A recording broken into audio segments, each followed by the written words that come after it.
আবু সাইদ হত্যা মামলায় 2 পুলিশ সদস্যের ফাঁসি, 3 জনের যাবজ্জীবন, রায়ে অসন্তুষ্ট পরিবার। 2 আসনে উপনির্বাচনে বড় ব্যবধানে জিতল বিএনপি। শেরপুরে জামায়াতের ভোট বর্জন তদন্তের নির্দেশ ইসির। বিল পাশ নিয়ে উত্তপ্ত সংসদ, বিরোধী দলের ওয়াকআউট, বিএনপির বিরুদ্ধে ফ্যাসিবাদ ফিরিয়ে আনার অভিযোগ। ইসরায়েলি আগ্রাসনে অনিশ্চয়তার যুদ্ধবিরতি, পাকিস্তানে কাল শুরু হচ্ছে ওয়াশিংটন তেহরান সংলাপ।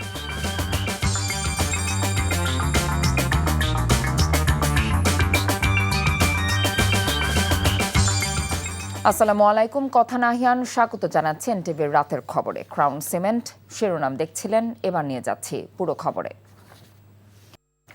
বগুড়া 6 আসনে ধানের শীষের প্রার্থী রেজাউল করিম বাদশা এবং শেরপুর 3 আসনে বিএনপি প্রার্থী মাহমুদুল হক রুবেল বেসরকারিভাবে বিজয়ী হয়েছেন।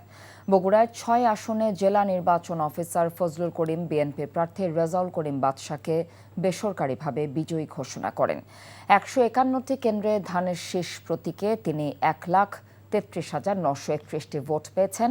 তার নিকটতম প্রতিদ্বন্দ্বী জামায়াতে ইসলামের প্রার্থী আবিদুর রহমান সোহেল দাঁড়িপাল্লা প্রতীকে পান 57,159 ভোট। শেরপুর 3 আসনে বিএনপি প্রার্থী মাহমুদুল হক রুবেল 1,66,117টি পেয়ে বেসরকারিভাবে বিজয়ী হয়েছেন। আর নিকটতম প্রতিদ্বন্দ্বী জামায়াত ইসলামের প্রার্থী মাসুদুর রহমান মাসুদ পেয়েছেন 47,051টি ভোট। তবে ভোট গণনার আগেই অনিয়মের অভিযোগ তুলে ভোট বর্জন করেছেন জামায়াত ইসলামের প্রার্থী। অন্যদিকে নির্বাচন কমিশনের সিনিয়র সচিব আখতার আহমেদ বলছে, শেরপুর 3 আসনের বর্জন সহ বগুড়া 6 আসন নির্বাচন নিয়ে জামায়াত ইসলামের অভিযোগগুলো খতিয়ে দেখে এই 2 আসনের রিটার্নিং কর্মকর্তাদের প্রতিবেদন পাঠানোর নির্দেশ দেওয়া হয়েছে। সুপ্রিম কোর্ট বিচারক নিয়োগ বিল রহিতকরণ ও স্থানীয় সরকার সংশোধন বিলগুলো নিয়ে জাতীয় সংসদে সরকার ও বিরোধী দলের মধ্যে উত্তপ্ত বাক্য বিনিময় এবং ওয়াকআউটের ঘটনা ঘটেছে। এসব আইনের প্রণয়নের মাধ্যমে বিএনপি নব্য ফ্যাসিবাদের পথে যাচ্ছে বলে অভিযোগ জামায়াত এনসিপির। তবে সরকারি দলের তরফ থেকে বলা হয়েছে, এসব আইনের অপব্যবহার হবে না। নিয়ামুল আজিজ সাদেকের রিপোর্ট। বিরোধী দলের আপত্তির মুখে সংসদে কণ্ঠভোটে পাশ হয় বেশ কয়েকটি বিল। প্রতিবাদে ওয়াকআউট করে বিরোধী দল।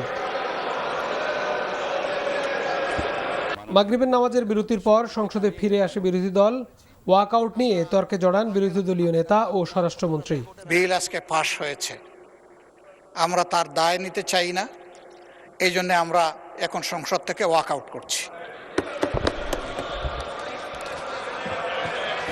আইন প্রণয়ন প্রক্রিয়ার first reading, second reading, third reading সব রিডিংয়ে ওনারা সহায়তা করেছেন।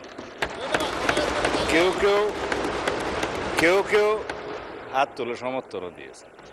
সমস্ত প্রক্রিয়ায় অংশগ্রহণের পরে ওয়াকআউটের কোনো মানে আছে কিনা এটা জানার জন্য। বৃহস্পতিবার সারাদিনে 28টি বিল পাশ ও জাতীয় মানবাধিকার কমিশন সংশোধন বিল সহ 3টি আইন বাতিল হয়। অধিবেশন শেষে সাংবাদিকদের মুখোমুখি হন বিরোধী দলীয় নেতা ডাক্তার শফিকুর রহমান ও চিফ হুইপ। তারা অভিযোগ করেন, নতুন করে ফ্যাসিবাদের পথে হাঁটছে সরকার। যেই লাভ সেই কদু। এতদিন পর্যন্ত বিএনপির সমস্ত বুলি ছিল মানুষকে ধোঁকা দেওয়া এবং প্রতারণা করা। তারা সেই একই ফ্যাসিজমের পথে হাঁটছে। আমরা আপনাদেরকে কথা দিচ্ছি দেশবাসী, আমরা ফ্যাসিজমকে মেনে নেব না। জনবিরোধী যে আইনগুলো আজকে সংসদে শুধুমাত্র টু-থার্ড মেজরিটির বলে পাশ করা হয়েছে, তারই প্রতিবাদ জানিয়ে, নিন্দা জানিয়ে আমরা সংসদ থেকে ওয়াকআউট করেছি। 94 সালে হয়েছিল মাগুরায়, এবার হলো বগুড়ায়। শুধু নাম পরিবর্তন হয়েছে, কিন্তু স্টাইল একই ধরনের ছিল। মানবাধিকার বিষয়ক অধ্যাদেশ এবং স্বাধীন বিচার বিভাগের জন্য যে আমাদের এত লড়াই সংগ্রাম, সেই স্বাধীন বিচার বিভাগের জন্য বিচারপতি নিয়োগ অধ্যাদেশ এবং বিচার বিভাগের স্বতন্ত্র সচিবালয়ের যে অধ্যাদেশটি ছিল, সেই অধ্যাদেশগুলো কিন্তু তারা বাতিল করে দিচ্ছে। এছাড়াও স্থানীয় সরকার সম্পর্কিত অনেকগুলো অধ্যাদেশ, যেটার মাধ্যমে সংবিধান বিরোধী অবস্থান তারা নিচ্ছে। যারা নিজেরাই এত সংবিধানের কথা বলে, প্রশাসক নিয়োগ করে, দলীয়করণ করে এবং স্থানীয় সরকার প্রতিষ্ঠানটি যদি না দাঁড়ায়, সেই ব্যবস্থার জন্য তারা কিছু অধ্যাদেশকে আইনে পরিণত করেছে। এমন আশঙ্কা অমূলক মন্তব্য করে চিফ হুইপ ও স্থানীয় সরকার প্রতিমন্ত্রী বলেন, আওয়ামী লীগের মতো করে ক্ষমতার অপব্যবহার করবে না এই সরকার। আমরা একটা টেম্পোরারিলি একটা মানে প্রশাসক নিয়োগ করেছি যাতে সুষ্ঠু এবং ভালোভাবে নির্বাচন করা সম্ভব। যত দ্রুত সম্ভব আমরা স্থানীয় সরকারের নির্বাচন দেব এবং আপনারা দেখবেন অচিরেই সেই সব নির্বাচন হবে এবং যেসব মানুষের ভোট দিয়ে নির্বাচন করে তারাই এই স্থানীয় সরকারের নেতৃত্ব দেবে। জুলাই আগস্টের মতো আবারও তৈরি হয় কখনো, সেই ক্ষেত্রে যদি কখনো কোনো জনপ্রতিনিধিকে অপসারণ করানোর প্রয়োজন হয়, এই জন্য আমরা আইনটি সংরক্ষণ করেছি। তার মানে এই নয় যে গণতান্ত্রিক পন্থায় মানুষের ভোটে নির্বাচিত হওয়ার পরে সরকার অযাচিতভাবে হস্তক্ষেপ করে কাউকে অপসারণ করবে, এই কারণে এই আইনটি আমরা বহাল রেখেছি। এটা ভাবার কোনো কারণ নাই। নির্বাচন কমিশনের সঙ্গে স্থানীয় সরকার নির্বাচনের ব্যয় নিয়ে আলোচনা শেষে দ্রুতই এই বিষয়ে সিদ্ধান্ত নেওয়া হবে বলে জানিয়েছেন স্থানীয় সরকার প্রতিমন্ত্রী। Niamul Aziz Sadek, NTV news, Dhaka. July গণঅভ্যুত্থানের পর গণভোট অবৈধ হলে জাতীয় নির্বাচন অবৈধ, এমন মন্তব্য করেছেন রাষ্ট্রবিজ্ঞানী অধ্যাপক দিলারা চৌধুরী। আর অ্যাডভোকেট শিশির মনিরের মতে বিচার বিভাগের স্বাধীনতা প্রশ্নে সরকারের অবস্থানে সাংবিধানিক সংকট তৈরি হতে পারে। সকালে ডাকসুর আলোচনা সভায় এসব কথা বলেন তারা। বিস্তারিত দেখুন সালাউদ্দিন কাদেরের রিপোর্টে। সংবিধান ও সংস্কার, নতুন বাংলাদেশ নাকি পুরনো ফ্যাসিবাদ শিরোনামে আয়োজিত আলোচনা সভার আয়োজন করে ঢাকা বিশ্ববিদ্যালয় কেন্দ্রীয় ছাত্র সংসদ ডাকসু। সভায় অংশ নেন শিক্ষাবিদ, আইনজীবী, রাজনীতিবিদ সহ অনেকে। এটা হলো একমাত্র ধারা যেখানে এই সভরেন শব্দটা ব্যবহার করা হয়েছে। বক্তারা বলেন, দেশের সবচেয়ে বড় সমস্যা হচ্ছে শান্তিপূর্ণ ক্ষমতা হস্তান্তর, মানবাধিকার ও দুর্নীতির লাগাম টেনে ধরা। এজন্যই সংবিধান সংস্কার প্রয়োজন। বিএনপি মাঝখান দিয়ে দুই নৌকার মধ্যখানে পানিতে তলানো ছাড়া বিকল্প কোনো রাস্তা নেই। আমরা সর্বশেষ বিএনপির প্রতি এই শুভকামনা জানাচ্ছি, সৎ পরামর্শ দিচ্ছি, এই আত্মঘাতী পথে তোমরা চলো না। ডাকসুকে অনুরোধ করছি, আমাদের আইনমন্ত্রী এবং স্বরাষ্ট্রমন্ত্রীকে ওপেন চ্যালেঞ্জ দিয়ে গেলাম আজকে। আমি আর শিশির বাংলাদেশ সরকারের যে কোনো মন্ত্রীকে অন রেকর্ড কনস্টিটিউশনাল ইস্যুতে চ্যালেঞ্জ করে গেলাম। যদি আমাদের থাকে চ্যালেঞ্জ করতে পারেন, প্লিজ কাম অন ডেস্ক। আমি আর শিশির বাংলাদেশ সরকারকে চ্যালেঞ্জ করে গেলাম on constitution. Please come to talk about the constitution and history. গণমত উপেক্ষা করে জন আকাঙ্ক্ষা পূরণ কোনো সরকারের পক্ষে সম্ভব নয় বলে জানান রাষ্ট্রবিজ্ঞানী দিলারা চৌধুরী। আমি গণভোট মানব না, কারণ গণভোট মানলে আপনার জুলাইয়ে আমি যে সিগনেচার করে এসেছি ওগুলি আমার মানতে হবে। সংবিধানের ভিতরে চেকস অ্যান্ড ব্যালেন্স এস্টাবলিশ করতে হবে, তাহলে আমাদের ক্ষমতা কুক্ষিগত করা যাবে না। কাজে ওটা আমি মানব না, কিন্তু মানব কোনটা? নির্বাচন। আপনি যদি আপনার এটা আইনি ব্যাখ্যা ব্যারিস্টার শিশির দিয়ে গেছেন, আপনি যদি জুলাইকে না মানেন, গণ অভ্যুত্থানকে না মানেন, যেটা অবৈধ, তাহলে নির্বাচন অবৈধ। সুপ্রিম কোর্টের সিনিয়র আইনজীবী শিশির মনির বলেন, বিচার বিভাগের স্বাধীনতার উপর হস্তক্ষেপ পুরনো ফ্যাসিবাদকে মনে করে দেয়। সচিবালয় প্রতিষ্ঠার অর্ডিন্যান্স জারি হয়েছে 30 নভেম্বর, সচিবালয় প্রতিষ্ঠিত হয়েছে 11 ডিসেম্বর, এ রায় হয়েছে সেপ্টেম্বর, রায় প্রকাশ হয়েছে পরশুদিন। যে সচিবালয় প্রতিষ্ঠিত হয়েছে একটা রায়ের আলোকে, যতক্ষণ রায় ঠিক আছে ততক্ষণ পর্যন্ত কি আপনারা পার্লামেন্টে বসে এইটাকে বাতিল করতে পারে? বড় প্রশ্ন। আমি তো দেখছি there is a clear cut clash between the judiciary and the parliament. এদিকে হিউম্যান রাইটস সাপোর্ট সোসাইটির আলোচনা সভায় বক্তারা বলেন, অন্তর্বর্তী সরকারের জারি করা কিছু গুরুত্বপূর্ণ অধ্যাদেশ কেন বাতিল করতে চায় সরকার, সে বিষয়ে ব্যাখ্যা দিতে হবে। সালাউদ্দিন কাদের, এনটিভি নিউজ, ঢাকা। নতুন করে তেলবাহী জাহাজ দেশে আসায় জ্বালানি খাতে কিছুটা স্বস্তি ফিরলেও ভোগান্তি কমেনি গ্রাহকদের।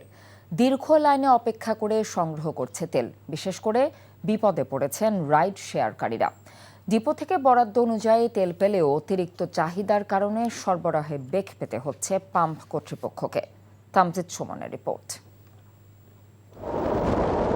চট্টগ্রাম বন্দরে প্রতিদিনই আসছে আমদানিকৃত জ্বালানিবাহী জাহাজ। অগ্রাধিকার দিয়ে চলছে খালাসের কাজ। পাইপলাইনে আছে আরও 5টি জাহাজ। এমন পরিস্থিতিতে কিছুটা স্বস্তি ফিরেছে জনমনে। সরকারও আশা প্রকাশ করছে আগামী সপ্তাহের মধ্যে জ্বালানি সংকটের আশঙ্কা কেটে যাবে। তবে শঙ্কা কাটেনি গ্রাহকদের মনে। তেল পাওয়া যাবে না এমন শঙ্কা থেকে ঘন্টার পর ঘন্টা অপেক্ষা করে গাড়ির ট্যাঙ্ক ভর্তি করে তেল সংগ্রহ করছেন গ্রাহকরা। সকাল 6টা আমতলী ওই পাশ থেকে সিরিয়াল দিচ্ছে। সবগুলো পেট্রোল পাম্প গতকাল ঘুরছি, 4-5টা পেট্রোল পাম্পে মনে করেন মানে ঘুরেও কোনো সিরিয়াল পাচ্ছি না, 7-8 ঘন্টা ধরে মনে হয় অনেকে দাঁড়ায় আছে। বেশ কয়েকটি পাম্প ঘুরে তেল না পেয়ে হতাশা প্রকাশ করেছেন অনেকেই। টাফ হয়ে যাচ্ছে প্রতিদিনই নেওয়াটা, খুবই সমস্যা। ধরেন আমাদের আধা বেলা এখানে চলে গেছে কর্মব্যস্ততার মধ্যে, মনে করেন তেল নিয়ে বেরোতে দুপুরে লাঞ্চের টাইম। বরাদ্দ অনুযায়ী সরকার পাম্পগুলোতে তেল সরবরাহ করলেও পাম্প কর্তৃপক্ষ বলছেন অস্বাভাবিক চাহিদার কারণেই ভোগান্তিতে পড়ছেন গ্রাহকরা। এখন আমরা যে চাহিদা আছে সেই চাহিদাটা আমরা মেটাতে পারছি।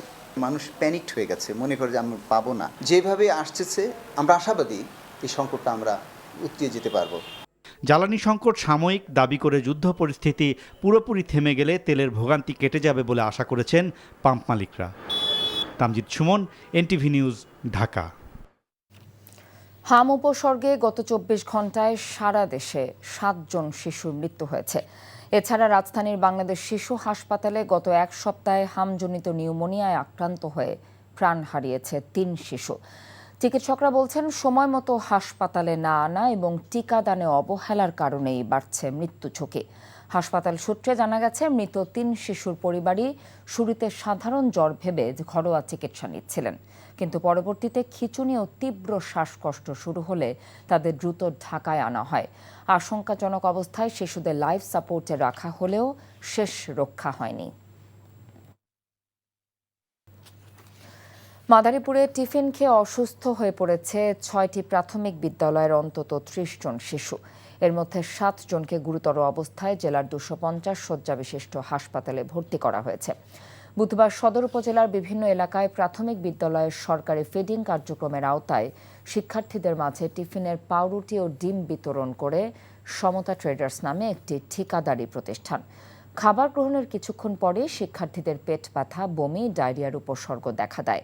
খবরটি এলাকায় ছড়িয়ে পড়লে ক্ষোভে ফেটে পড়েন স্বজনরা।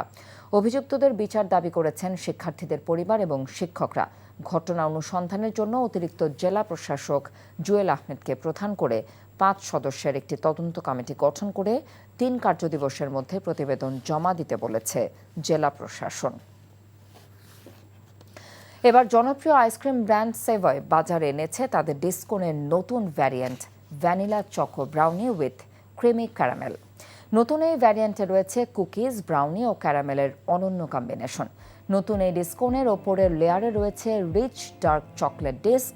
ডিস্কের ওপরে থাকবে কুকিজ ও ব্রাউনি ক্রাম্বলস, এতে যোগ হবে বাড়তি ক্রাঞ্চ। সাথে ভ্যানিলা চকো ব্রাউনি আইসক্রিম, ভেতরে থাকবে ক্রিমি ক্যারামেলের দারুণ সারপ্রাইজ। আর এই সব কিছুর সাথে রয়েছে ক্রিসপি চকলেট ওয়েফার কোন, যার নিচের অংশে থাকবে থিক ডার্ক চকলেট। নতুন এই ভ্যারিয়েন্টের বিষয়ে সার্ভের কর্মকর্তারা বলছেন ভোক্তাদের জন্য স্বাদে ও অভিজ্ঞতায় আলাদা কিছু দিতে এই প্রয়াস। আসন্ন ঈদুল আজহা উপলক্ষে পণ্য কিনে আবারও মিলিয়নিয়ার হবার সুযোগ নিয়ে ডিজিটাল ক্যাম্পেইন শুরু করেছে দেশের অন্যতম টেক জায়ান্ট ওয়ালটন। দেশজুড়ে ডিজিটাল ক্যাম্পেইনের উদ্বোধনের মাধ্যমে ওয়ালটন পণ্য ক্রয়ে গ্রাহকদের জন্য নিয়ে এসেছে বিশেষ সুবিধা। এই ঈদে ওয়ালটনের ফ্রিজ, এসি, ওয়াশিং মেশিন বা বিএলডিসি ফ্যান ক্রয়ে আবারও মিলিয়নিয়ার হবার অর্থাৎ 10 লাখ টাকা জেতার সুযোগ রয়েছে। ডিজিটাল ক্যাম্পেইনের পূর্বের কয়েকটি সিজনেও দেশজুড়ে ওয়ালটন পণ্য কিনে মিলেনিয়ার হয়েছিলেন 44 জন ক্রেতা। এই সিজনে মিলেনিয়ার সুবিধার পাশাপাশি ক্রেতারা পাচ্ছেন লাখ লাখ টাকার ক্যাশ ভাউচার, আর্জেন্টিনার ফ্যান জার্সি সহ নিশ্চিত উপহার। ঈদুল আজহা পর্যন্ত দেশের যেকোনো ওয়ালটন প্লাজা, পরিবেশক শোরুম বা অনলাইন প্ল্যাটফর্ম ই প্লাজা থেকে পণ্য ক্রয়ে এসব সুবিধা পাবেন ক্রেতারা। মধ্যপ্রাচ্যে যুদ্ধের প্রভাবে জ্বালানির সমস্যা দীর্ঘস্থায়ী হলে দেশের অর্থনীতির সংকটে পড়তে পারে বলে শঙ্কা জানিয়েছেন Dhaka chamber of commerce and industries DCCI সভাপতি তাসকিন আহমেদ। এর ফলে দেশের জিডিপির প্রায় 1.1% ক্ষতির আশঙ্কাও করেন তিনি। রাজধানীর মতিঝিলে ডিসিসিআই কার্যালয়ে জ্বালানি সংকটের প্রভাব নিয়ে আয়োজিত সেমিনারে এসব কথা বলেন তিনি। এ সময় ব্যবসায়ীরা বলেন, চাহিদার তুলনায় জ্বালানি সরবরাহ কম থাকায় দীর্ঘদিন ধরেই দেশের কলকারখানার উৎপাদন ব্যাহত হচ্ছে। এর সাথে মধ্যপ্রাচ্য পরিস্থিতিতে দেশের প্রায় 50% শিল্প কারখানা জ্বালানি সংকটে ভুগছে। এজন্য জ্বালানি সংশ্লিষ্ট খাতগুলোর জন্য বাজেটে স্বল্প মেয়াদে বিশেষ বরাদ্দের সুপারিশ করেন তারা। স্থায়ী সমাধান হিসেবে দেশের অভ্যন্তরে গ্যাসকোপ খনন কার্যক্রম বাড়ানোর আহ্বান জানিয়েছেন বক্তারা। গণমাধ্যম ও সাংবাদিক সংশ্লিষ্ট নির্বাচনের প্রতিশ্রুতি বাস্তবায়নে সরকার কাজ করছে বলে জানিয়েছেন তথ্য সম্প্রচার মন্ত্রী জহিরুদ্দিন স্বপন। রাজধানীর পুরানা পল্টনে ইকোনমিক রিপোর্টার্স ফোরাম ইআরএফ কার্যালয়ে এক অনুষ্ঠানে তথ্যমন্ত্রী বলেন, দ্রুত সময়ের মধ্যে অংশীজনদের সঙ্গে আলোচনা করে তথ্য কমিশনের নেয়া কার্যক্রম বাস্তবায়ন করা হবে। এ সময় নাগরিক প্ল্যাটফর্মের আহ্বায়ক ডক্টর দেবপ্রিয় ভট্টাচার্য বলেন, অন্তর্বর্তীকালীন সরকার বৈধ হলেও তারা অনির্বাচিত থাকায় আমলাদের নিয়ন্ত্রণ করতে পারেনি। তবে বর্তমান সরকার নির্বাচিত হওয়ায় তারা আমলাতন্ত্র মোকাবেলা করতে পারবে বলে আশা করেন তিনি। ঢাকা প্রিমিয়ার ডিভিশন ক্রিকেটের থমকে থাকা গাড়ি অবশেষে চলার ইঙ্গিত দিয়েছে। মহানগর ক্রিকেট কমিটির সঙ্গে 12 প্রিমিয়ার লিগ প্রতিনিধিদের বৈঠক শেষে এ মাসে খেলা গড়ানোর আশা দেখছে ক্রিকেটাঙ্গন। সন্ধ্যায় মিরপুর শেরেবাংলা স্টেডিয়ামে বিসিবির মহানগর ক্রিকেট কমিটির সঙ্গে ক্লাবগুলোর প্রায় 2 ঘন্টার বৈঠক হয়। বিসিবি চায় 20 থেকে 25 এপ্রিলের মধ্যে টুর্নামেন্ট শুরু করতে, অন্যদিকে ক্লাবগুলো চেয়েছে 5 মেতে লিগ শুরু করতে। ডাবল লেগ চালানোর জন্য একই সঙ্গে 6টি মাঠে প্রয়োজনে খেলা আয়োজন করতে চায় বিসিবি। নাটকীয়ভাবে আমিনুল ইসলাম বুলবুল বিসিবির সভাপতির পদ হারানোর পর গতি এসেছে প্রিমিয়ারের ভাগ্যে। কদিন আগেও মনে হয়েছিল এবার ক্লাবগুলোর বৈরিতায় লিগটাই আর খেলা হবে না ক্রিকেটারদের। একটা অ্যাপ্রক্সিমেট ডেট দেওয়া হয়েছে, যেটা হয়তো বা আরেকটু আলোচনা সাপেক্ষে ওনারা জানাবেন, কারণ আমরা জানি যে সামনে আমাদের নিউজিল্যান্ড সিরিজ রয়েছে, তারপরে টেস্ট রয়েছে পাকিস্তানের সঙ্গে। সো অনেকগুলো বিষয় এখানে জড়িত। সো ডেটটা এখনও একটা আলোচনা স্টেজে রয়েছে। আর নতুন কিছু মাঠের ব্যাপারে আলোচনা হয়েছে। শনিবার দিন বোর্ড প্রেসিডেন্ট এই ফার্স্ট ডিভিশন এবং সেকেন্ড ডিভিশনের সকল টিমের সাথে উনি আবার বসছেন। সেদিনই জানা যাবে যে ওইটার কি জি জি জি ওইটার সম্পর্কে ওইটাও দিনই জানা যাবে। বিদ্যুৎ সাশ্রয়ের কারণে বদলে গেল বাংলাদেশ নিউজিল্যান্ড সিরিজের সময়সূচি। দিবারাত্রির ওয়ানডে ম্যাচগুলো এখন শুরু হবে সকাল 11টায়। সিরিজের 3 টি-20-র পরিবর্তিত সময় দুপুর 2টা। অ্যাডহক কমিটির দ্বিতীয় সভা শেষে সময় পরিবর্তনের কথা জানিয়েছিলেন নতুন বোর্ড সভাপতি। একদিন বাদে সময় পরিবর্তনের বিজ্ঞপ্তি দিয়েছে বিসিবি। আগে নির্ধারিত তারিখে মাঠে গড়াবে ম্যাচগুলো। ওয়ানডে সিরিজে 17, 20 ও 23 এপ্রিলের ম্যাচগুলো শুরু হবে সকাল 11টা থেকে। আর 27, 29 এপ্রিল ও 2রা মেতে অনুষ্ঠিত টি-20 সিরিজের 3 ম্যাচ শুরু হবে দুপুর 2টায়। শুরু 2 ওয়ানডে ও টি-20 খেলা হবে ঢাকার মিরপুর স্টেডিয়ামে, আর তৃতীয় ওয়ানডে ও প্রথম 2 টি-20 খেলা হবে চট্টগ্রামে। এ ছিল এনটিভির রাতের খবর। এই খবরের ভিডিও সহ আপডেট জানতে ভিজিট করুন এনটিভি অনলাইন www.ntvbt.com। এছাড়াও এনটিভির জনপ্রিয় সব অনুষ্ঠান ও খবরের আপডেট জানতে ভিজিট করুন আমাদের ইউটিউব ও ভেরিফাইড ফেসবুক পেজ। রাত 1টায় মধ্যরাতের খবর দেখার আমন্ত্রণ রইল। এতক্ষণ সাথে থাকার জন্য ধন্যবাদ সবাইকে।